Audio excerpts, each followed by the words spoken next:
Halo semuanya, selamat datang lagi di channel aku, Gen Tutorial. Untuk video kali ini aku bakal bahas bagaimana cara mengubah setelan di channel YouTube kalian agar menerima email pemberitahuan dari YouTube dalam bahasa Indonesia. Jika sebelumnya kalian menerima email pemberitahuan dalam bentuk bahasa Inggris dari YouTube, mungkin itu akan sangat merepotkan karena akan kalian translate ke Google Translate baru kalian bisa memahami isinya. Nah, sebenarnya di sini kita bisa mengubah untuk menerima email dari bahasa Indonesia langsung. Jadi nanti kita bakalan langsung bisa baca gitu, mengurangi waktu untuk mentranslate email tersebut.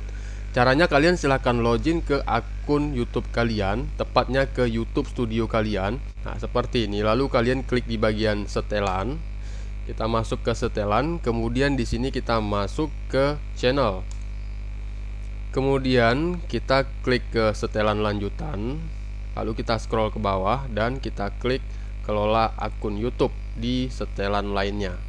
Maka bakal membuka tab baru seperti ini. Ini saya buka dari PC. Kalau dari Android caranya juga sama. Kemudian di sini kita scroll lagi ke bawah. Nah, di sini ada setelan lanjutan. Tapi kita tidak klik di sini. Kita klik di bagian notifikasi. Kita klik di bagian notifikasi.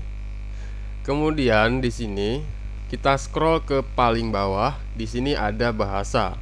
Ini adalah bahasa email. Nah, untuk bahasa email ini sendiri di sini tertulis dengan bahasa English UK atau United Kingdom. Jadi bahasa Inggris resmi. Nah, ini setelannya bisa diubah. Jadi sebelumnya saya menerima email dari YouTube dalam bentuk bahasa Inggris. Coba kita buka ya. Nah, ini dia salah satunya ya, kita buka. Your video is suitable for all advertiser. Batas kemampuan Adobe Premiere Pro. Hi Gen Tutorial, get newsletter. Nah, ini kan bahasa Inggris kan. Kenapa di email kita itu diisi dengan bahasa Inggris? Karena setelan kita masih menggunakan bahasa Inggris. Nah, kita klik di sini. Nah, kemudian kita pilih bahasa Indonesia atau bahasa yang ingin kalian terapkan. Kita cari saja di sini bahasa Indonesia. Ini dia bahasa Indonesia. Nah, sekarang sudah perubahan telah disimpan. Ini sudah disimpan otomatis ya. Jadi tidak ada tombol approve atau apply untuk menerapkan setelan tersebut. Nanti kedepannya kalian bakalan menerima email dari YouTube ke akun channel kalian menggunakan bahasa Indonesia. Terima kasih, semoga video ini bermanfaat. Jangan lupa dukung channel ini dengan cara klik like, subscribe, dan kasih komentar terkait video ini. Sampai jumpa di konten aku berikutnya.